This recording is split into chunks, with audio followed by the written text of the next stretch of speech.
Assalamualaikum warahmatullahi wabarakatuh. Perkenalkan, nama saya Juan Salam, perwakilan dari kelompok 7 yang beranggotakan yaitu 1. Nikmatul Maulidiyah, yang kedua yaitu Murti Aryani Hasanah, yang ketiga yaitu Juan Salam. Di sini kelompok saya akan menjelaskan tentang kitab Ta'limul Muta'alim, yang mana kitab ini terdiri dari 13 pasal. Adapun yang pasal 1 yaitu hakikat ilmu, fikih dan keutamaannya. Kewajiban belajar. Rasulullah SAW bersabda, qala Rasulullah SAW, thalabul ilmi faridatun ala kulli muslimin. Menuntut ilmu itu wajib bagi muslim laki-laki dan perempuan. Kewajiban penuntut ilmu bagi muslim laki-laki dan perempuan tidak untuk segala macam ilmu, tetapi diwajibkan adalah untuk menuntut ilmu hal ilmu yang menyangkut kewajiban sehari-hari sebagai muslim, seperti ilmu tauhid, akhlak dan fikih. Sebagaimana diterangkan dalam hadis, ilmu yang paling utama adalah ilmu ha'al, dan amal yang paling utama adalah menjaga ha'al atau perilaku. B. Keutamaan ilmu. Keutamaan ilmu adalah sebagai perantara sarana menuju ketakwaan yang akan menyebabkan seseorang berhak mendapatkan kemuliaan di sisi Allah Subhanahu wa taala dan kebahagiaan yang abadi. C. Ilmu akhlak. Setiap orang Islam wajib mempelajari ilmu tentang segala etika akhlak, baik yang terpuji maupun yang tercela. D. Ilmu yang wajib dipelajari secara kifayah dan ilmu yang haram dipelajari. Mempelajari ilmu yang diperlukan pada saat tertentu saja seperti sholat jenazah dan lain-lain, hukumnya fardu kifayah. Jika di suatu daerah sudah ada orang yang mempelajari ilmu tersebut, mempelajari ilmu nujum, meramalkan suatu berdasarkan ilmu perbintangan dan astrologi, hukumnya haram sebab ilmu tersebut berbahaya dan tidak ada manfaatnya, dan lari dari ketentuan dan takdir Allah Subhanahu wa taala jelas tidak mungkin. Tapi jika sebatas untuk mengetahui arah kiblat dan waktu sholat, maka diperbolehkan. Adapun mempelajari ilmu kedokteran, hukumnya jawaz, maksudnya diperbolehkan. E. Definisi ilmu. Ilmu adalah suatu sifat yang dengannya dapat menjadi jelas pengertian suatu hal yang disebut. Ilmu fikih adalah pengetahuan tentang kelembutan-kelembutan ke dalam ilmu. Pasal kedua yaitu niat dalam mencari ilmu. A. Pentingnya niat belajar. Rasulullah SAW bersabda, innamal amalu binniyah. Semua amal itu tergantung pada niat. Niat seorang pelajar dalam menuntut ilmu harus ikhlas mengharap ridha Allah Subhanahu wa taala, mensyukuri nikmat akal dan kesehatan badan, mencari kebahagiaan di dunia akhirat, menghilangkan kebodohan dirinya dan orang lain, menghidupkan agama dan melestarikan Islam. B. Kelezatan dan hikmah ilmu. Barang siapa yang telah merasakan kelezatan ilmu dan pengalamannya, maka dia tidak akan tertarik dengan harta milik orang lain. C. Pantangan ahli ilmu. Para ahli ilmu, maksudnya ulama, sebaiknya tidak merendahkan, menghinakan dirinya dengan mengharapkan sesuatu yang tidak semestinya dan menghindari hal-hal yang dapat menghinakan ilmu dan ahli ilmu. D. Saran khusus buat pelajar. Para pelajar seharusnya mendapatkan kitab wasiat yang ditulis oleh Abu Hanifah untuk Yusuf bin Khalid As-Simti ketika hendak pulang kepada keluarganya. Pasal ketiga, memilih ilmu, guru, teman belajar, dan tekun dalam menimba ilmu. A. Syarat-syarat ilmu yang dipilih. Para pelajar hendaknya memilih ilmu yang terbaik baginya dan ilmu yang dibutuhkannya dalam urusan agama pada masa sekarang, lalu ilmu yang dibutuhkannya pada masa mendatang. Sebaiknya seorang pelajar memprioritaskan pada ilmu tauhid dan mengenal Allah dengan dalil-dalilnya. Para ulama berkata, tetaplah kalian pada ilmunya para nabi, maksudnya ilmu agama, dan tinggalkanlah ilmu-ilmu yang baru, ilmu debat yang muncul setelah meninggalnya para ulama. B. Cara memilih guru atau kiai. Sebaiknya memilih orang yang lebih alim, pandai, yang bersifat warak, menjaga harga diri, dan yang lebih tua. C. Memilih teman belajar. Para pelajar sebaiknya memilih orang yang tekun belajar, bersifat warak, dan berwatak istiqomah, lurus dan mudah paham. Hindarilah orang mahas, penganggur, pembual, suka berbuat onar, dan suka memfitnah. D. Sabar dan tekun dalam belajar. Seseorang harus berani bertahan dan bersabar dalam belajar kepada seorang guru dan mempelajari sebuah kitab. Jangan sampai meninggalkannya sebelum tamat atau selesai. Tidak berpindah dari guru ke guru yang lain, dari satu ilmu ke ilmu yang lain sebelum benar-benar memahaminya dengan yakin. Tidak berpindah dari suatu daerah ke daerah yang lain tanpa kecuali bila terpaksa. Pasal 4. Penghormatan terhadap ilmu dan orang alim. A. Mengagungkan ilmu. Pelajar tidak dapat meraih ilmu dan memanfaatkan ilmunya kecuali menghormati ilmu dan ahli ilmu serta menghormati dan mengagungkan gurunya. B. Mengagungkan guru. Salah satu cara menghormati guru ialah tidak berjalan lancang di depannya, tidak duduk di tempatnya, tidak mulai percakapannya kecuali atas izinnya, tidak banyak bicara di hadapan guru, tidak menanyakan sesuatu ketika ia sudah bosan, menjaga waktu dan tidak mengetuk pintu rumahnya atau kamarnya tetapi harus menunggu sampai beliau keluar, menghormati anak-anaknya dan orang yang mempunyai hubungan kerabat dengannya. C. Memuliakan kitab.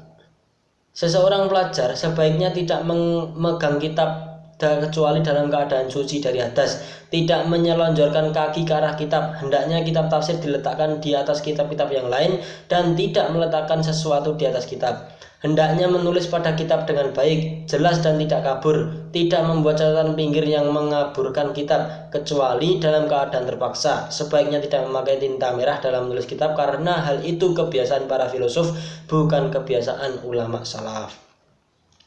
D. Menghormati teman. Termasuk menghormati ilmu adalah menghormati teman dan orang yang mengajar. Para pelajar harus saling mengasihi dan menyayangi apalagi kepada guru, supaya ilmunya berfaedah dan diberkati. Hendaknya para pelajar mendengarkan ilmu dan hikmah dengan rasa hormat, sekalipun sudah pernah mendengarkan suatu masalah dan kalimat tersebut 1000 kali. E. Jangan memilih ilmu itu sendiri. Seseorang pelajar sebaiknya tidak memilih sendiri bidang ilmu yang akan ditekuninya, tetapi harus menyerahkan kepada guru untuk memilihnya, karena guru lebih tahu mana ilmu yang cocok dengan watak atau kecenderungan muridnya. Seorang pelajar sebaiknya tidak duduk dekat gurunya pada saat belajar kecuali darurat. Menghindari akhlak tercela. Seorang pelajar sebaiknya menghindari perilaku yang tercela. Baik, saya Nikmatul Mauludiyah dengan NIM 2012-11061 akan melanjutkan kitab Ta'limul Muta'alim pasal 5, yaitu tentang kesungguhan dalam mencari ilmu, beristiqomah dan cita-cita yang luhur. Dalam pasal ini terdapat 5 isi, yaitu 1. Tentang kesungguhan hati, seperti firman Allah dalam surat Al-Ankabut ayat 69 yang berbunyi, Waladina jahadu fina lanahdiyannahum subulana, yang artinya, dan orang-orang yang berjihad atau bersungguh-sungguh untuk mencari keridhoanku, maka benar-benar aku akan tunjukkan mereka kepada jalan-jalan menuju keridhoanku. Yang kedua, tentang kontinuitas dan mengulang pelajaran. Setiap pelajar harus selalu mengulang-ulang pelajaran yang sudah dipelajarinya, entah di sekolah ataupun dimanapun. Yang ketiga, tentang menyantuni diri. Para pelajar tidak boleh terlalu memaksakan diri sehingga melebihi kekuatannya, karena hal tersebut dapat melemahkan dirinya. Yang keempat, cita-cita luhur. Seseorang pelajar itu harus mempunyai cita-cita yang kelak akan menjadi modal utama dalam kehidupan mereka. Yang terakhir, tentang sebab-sebab rasa malas. Sebab-sebab rasa malas itu juga dapat ditimbulkan karena kebanyakan kadar air, sehingga cara mengatasinya yaitu dengan cara mengurangi makan, bersiwak, dan makan roti kering. Bab 6 tentang langkah awal, ukuran, dan tata cara belajar.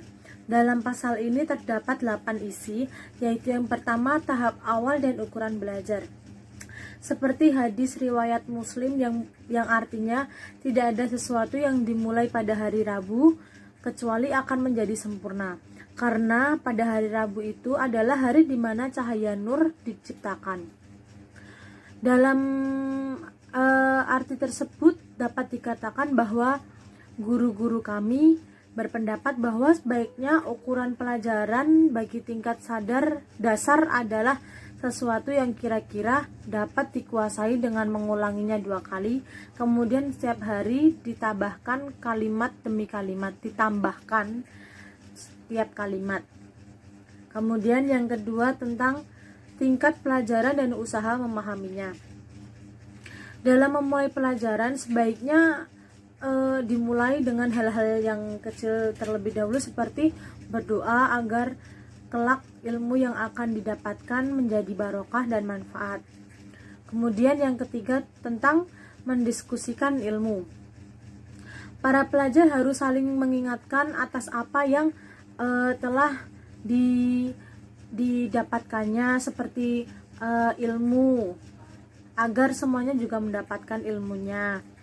Yang keempat, berpikir dan berbicara tepat. Para pelajar harus menggunakan seluruh waktunya untuk merenungkan kedalaman ilmu dan membiasakannya. Sebelum berbicara, santri haruslah berpikir dulu agar apa yang diucapkan benar. Yang kelima, pembiayaan untuk ilmu dan bersyukur.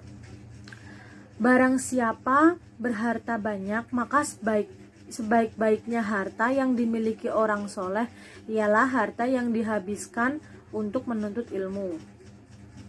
Yang keenam, berkorban harta.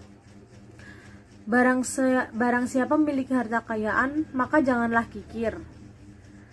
Seperti contohnya, para santri itu harus rajin membeli kitab dan menyuruh orang lain menuliskan kitab, karena hal ini dapat membantu mempermudah mengaji dan belajar ilmu fikih. Yang ketujuh, belajar keterampilan dan mengukur kemampuan. Para pelajar pada masa lalu lebih dahulu mempelajari cara bekerja, kemudian mencari ilmu. Kemudian mereka tidak tamak mengharap harta orang lain. Kemudian yang terakhir yaitu menghafal pelajaran.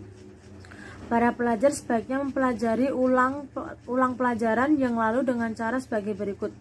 Yang pertama, pelajaran yang lalu 5 kali. Yang kedua, pelajaran 2 hari yang lalu 4 kali. Yang ketiga, pelajaran 3 hari yang lalu 3 kali. Yang keempat, pelajaran 4 hari yang lalu 2 kali. Yang kelima, pelajaran 5 hari yang lalu 1 kali. Para pelajar harus membiasakan membaca pelajaran dengan penuh semangat, tidak usah memaksakan diri supaya tidak cepat bosan. Yang ketujuh tentang pasal bertawakal. Dalam pasal ini terdapat 3 isi, yaitu yang pertama rezeki dan urusan dunia. Para pelajar diharuskan bertawakal di dalam menuntut ilmu. Ia tidak perlu merasa susah karena masalah rezeki, dan hatinya jangan selalu disibukkan dengan urusan tersebut. Orang yang bertawakal tidak akan gundah memikirkan urusan dunia, karena kegundahan dalam kesedihan tidak akan dapat menghindarkan musibah dan tidak akan memberikan manfaat. Yang kedua tentang hidup dengan prihatin. Seorang pelajar harus sanggup menanggung segala kesulitan dan keprihatinan pada saat merantau mencari ilmu, sebagaimana yang diucapkan oleh Nabi Musa alaihi salam saat berpergian mencari ilmu, dan ucapan ini tidak pernah terdengar darinya dalam masalah selain dengan mencari ilmu. Yang ketiga yaitu menggunakan seluruh waktu buat ilmu. Para pelajar hendaknya tidak memanfaatkan waktu dengan sesuatu apapun kecuali untuk ilmu. Pasal yang ke-9 tentang kasih sayang dan nasihat. Dalam pasal ini terdapat 3 isi, yaitu pertama tentang kasih sayang. Sesama manusia hendaklah mempunyai rasa kasih sayang dengan bersedia memberi nasihat tanpa adanya rasa dengki.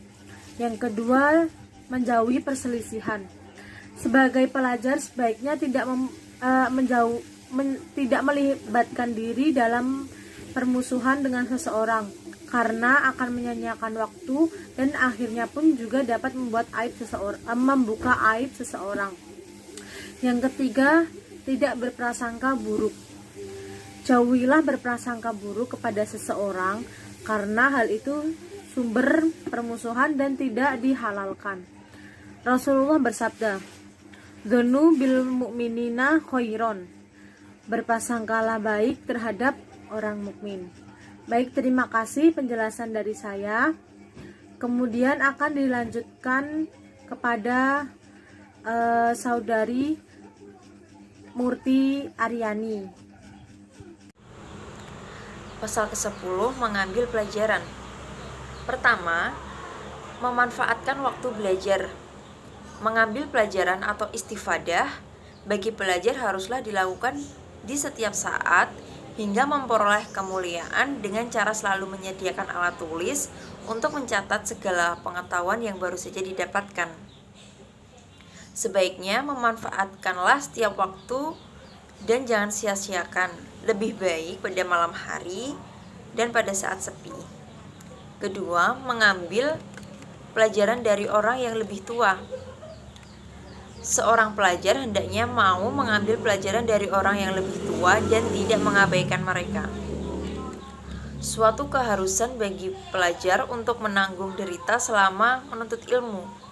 Bercumbu rayu itu terlarang kecuali dalam rangka menuntut ilmu, karena merupakan suatu keputusan bagi para pelajar untuk bercumbu rayu atau mempertajam ilmu dengan guru, teman, dan lain untuk mengambil pelajaran dari mereka. Pasal ke-11 yaitu warok pada masa belajar.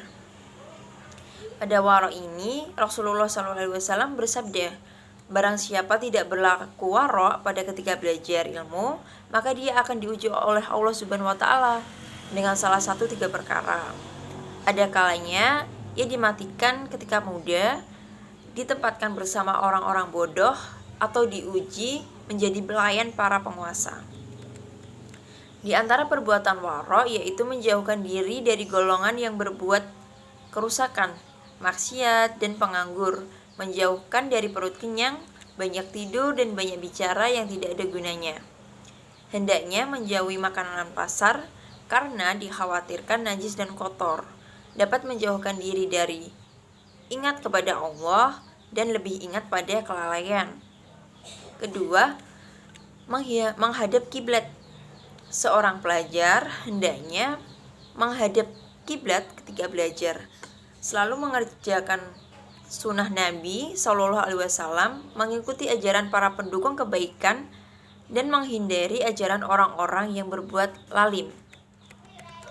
Ketiga, berpedoman pada moral dan sunnah. Seorang pelajar hendaknya tidak mengabaikan disiplin moral dan sunnah. Barang siapa yang meninggalkan disiplin moral, maka akan terhalang dari yang sunnah, dan barang siapa yang mengabaikan yang sunnah, maka ia akan terhalang dari yang wajib, sehingga ia terhalang pula dari akhirat.